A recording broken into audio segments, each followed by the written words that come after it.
بسم الله الرحمن الرحيم. أهلا بيكم وصفة جديدة مع أميرة الطبخ أسماء محروس. كل سنة وانتم طيبين. احنا بقى في موسم الشتاء. الشتاء من يعني أحب الفصول على قلبي. الخضار بتاعه بيبقى حلو قوي. دايما نلاقي كده الحاجة بتاعته مش دبلانة وجميلة. وأنا اخترت لكم النهاردة وصفة شتوية: القلقاس بالسلق. القلقاس ليه أكتر من طريقة طهي، بس هي الطريقة العامة أو الشائعة هي القلقاس بالسلق.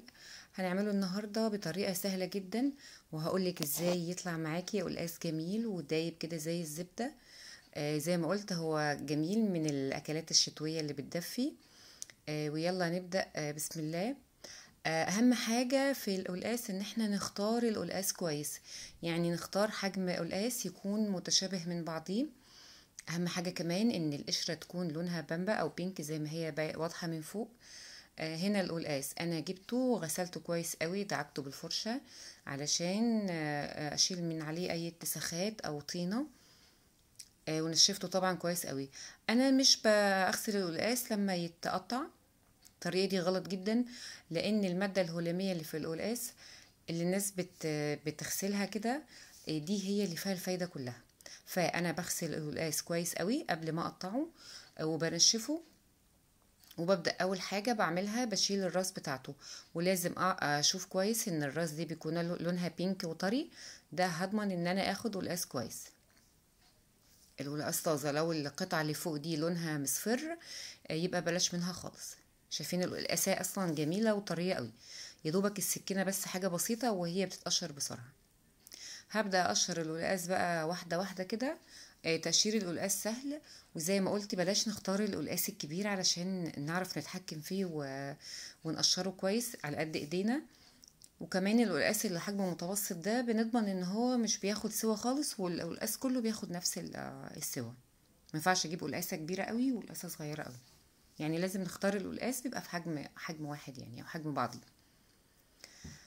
هنبدأ بقى نقشر فيه. زي ما قلت هو مش بياخد اي مجهود خالص في التقشير، زي ما انتم شايفين كده بقشره واحدة واحدة.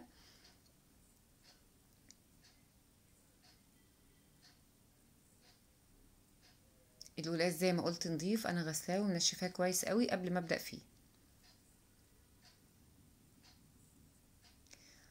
لما اجي اقشر بقى جزء وابدأ في تقشير الجزء التاني من القلقاسة، بمسك منديل او فوطة او ورق مطبخ، علشان اضمن ان القلقاس كده ايدي تبقى ناشفة عليه وما يطلعش اي مادة من المادة اللزجة بتاعته دي، وكمان عشان ما يتوسخش وانا بقشره.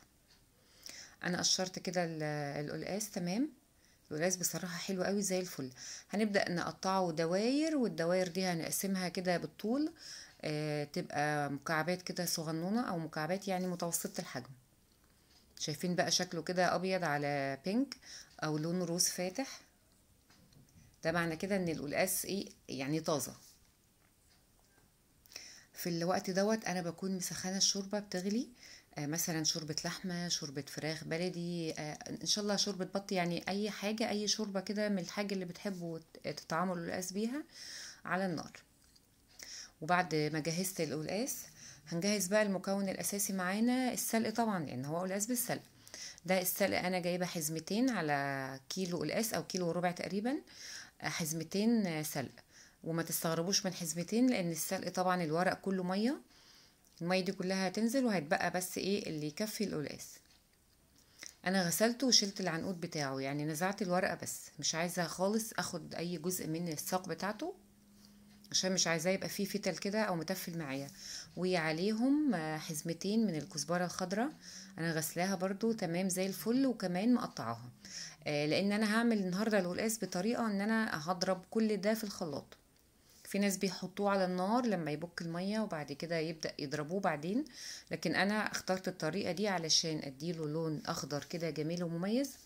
هنضرب كل السلق والكزبرة الخضراء في الخلاط.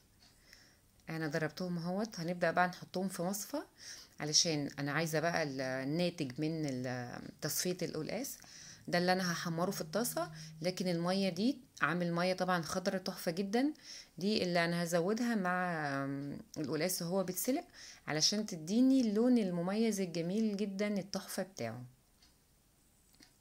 شايفين اللون الاخضر بقى وجماله؟ هسيب المصفى لما تصفي تماما على مهلها. انا مش عايزة بقى الحاجة اللي موجودة جوه المصفى يبقى فيها اي سوائل. اللون تحفة، اخضر كده رهيب. نسيبها بقى على مهليها ونبدأ نحط بقى ايه الشوربة تغلي على النار. زي ما انتوا شايفين الشوربة بتغلي.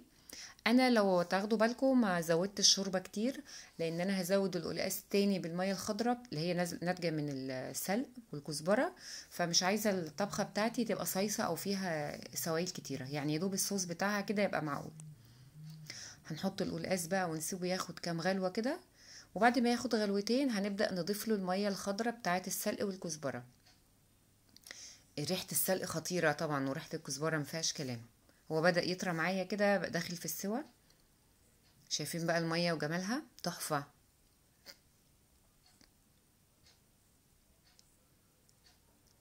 هتاخد بقى معاه كام غلوة كده وتغير لونها، اللون هيبقى أغمق شوية، يعني يدي على زيتي كده. هسيبه بقى يكمل سواه. بس قبل كده هحط له بقى التوابل بتاعته. حطيت ملح، رشة ملح كويسة كده، وهحط كمان رشة فلفل اسود. بس طبعا انا هحط تاني فلفل اسود على السلق لما احطه في الطاسة.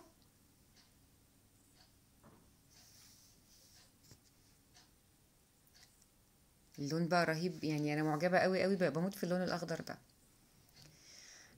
هنا بقى كمان حطيت طاسة على النار بمعلقتين كده محترمين من السمنة البلدي، ونزلنا عليها بناتج تصفية السلق والكزبرة الخضراء. انا عايزة احمصه كده على النار علشان يخش بقى في مرحلة السوا. هقلبه بقى كويس كل شوية كده، وعايزاه يتحمص كويس. وزي ما هو واضح الخليط بتاعي ما فيهوش اي ميه خالص. ده لاني صفيته كويس قوي قوي من السوائل اللي فيه. هقلبه بقى باستمرار علشان ياخد كده لون متوازن من كل جهة ويخش في السوا. شايفين بقى الطبق الكبير اللي كان فيه سلق وكزبرة خضراء، يدوب صفى على شوية صغننين دولت اللي في الطاسة. فما تستغربوش ان انا بنحط على القلقاس حزمتين سلق لكل كيلو تقريبا. لما دخل هو اتحمص كويس ودخل في السوا، نبدأ بقى نضيف التوم، ونحط شوية توم كده محترمين علشان ده اللي هيديله النكهة المميزة بتاعته. هقلب بقى كويس قوي. لو حسيت ان هي ناشفة وما فيهاش سواء يعني مادة دهنية، ممكن اضيف لها كمان نص معلقة من السمنة البلدي او اي مادة دهنية بتفضلوها. اول التوم ما يختفي كده مع السلق ويبدأ ياخد اللون الذهبي، هنديله بقى رشة من الكزبرة الناشفة. ما اقدرش اوصف لكم قد ايه ريحه السلق وهو بيتحمص كده مع الثوم والكزبره الخضراء والكزبره الناشفه تحفه. في الحاله دي بقى انا مش هفضي الخليط بتاعي ده في الحله، لا انا هفضي من الحله فيه، لان انا عايزه استفيد بالنكهه وريحه كل فتفوته من الحاجه التحفه اللي موجوده في الطاسه. هنقلب بقى، وكل لما بحط لها قلقاس من الحله بتطلع بقى النكهه الجميله والريحه اللي معبيه البيت حلوه جدا. وبكده بقى انا باخد كل النكهة والطعم الحلو قوي اللي موجود في قلب الطاسة. الريحة بقى طالعة رهيبة جدا. فعلا السلق ده يعني ريحته خطيرة فعلا جميل. هنهز الطاسة بقى هزة محترمة كده تمام. هنبدأ بقى نفضي الطاسة تاني في قلب الحلة عشان هتاخد بس غلوة. القلقاس من الخضار اللي هو بيبقى يعني زي ما بيقولوا كده زي الزبدة، مش بياخد وقت خالص في السوا. شفتوا بقى الصوص بتاع القلقاس يا دوبك على قد الكميه اللي موجوده في الحله. لو كنا زودنا شوربه وزودنا كمان الميه بتاعه السلق، هنبص نلاقي الحله صيصه، يعني كميه السوائل فيها تبقى كبيره قوي. حبات القلقاس متماسكه وفي نفس الوقت دايبه جدا زي الزبده، طريه وتحفه. رشه فلفل اسود كمان تدي طعم بقى ريحه كده حلوه. يا دوبك بس هو هياخد غلوة تمتزج كل المكونات الخطيرة دي مع بعض، وكده يبقى القلاص جاهز على التقديم. هنقدم معاه بقى زي ما انتوا عايزين، بس هو طبعا يعني رز بشعرية. انا قدمت معاه رز بشعرية وقدمت معاه فراخ. تقدموا بقى الطريقة اللي تريحكم. مفيش اجمل في الشتاء من طبق قلقاس مع طبق رز بشعرية كده، ويا ريت لو طبق طرش كمان يبقى الموضوع كده تمام. أكلة حلوة جدا، وكمان أكلة بتدفي، يعني هي زي ما قلت في أول الفيديو من أهم وصفات أو خضار بتاع الشتاء. لو وصفتي عجبتكم يا ريت لايك عليها، ويا ريت كمان اللي ما اشتركش في القناة أول مرة يزورني يشترك ويفعل الجرس علشان يجيله إشعار بكل جديد بقدمه. أشوفكم على خير، باي باي.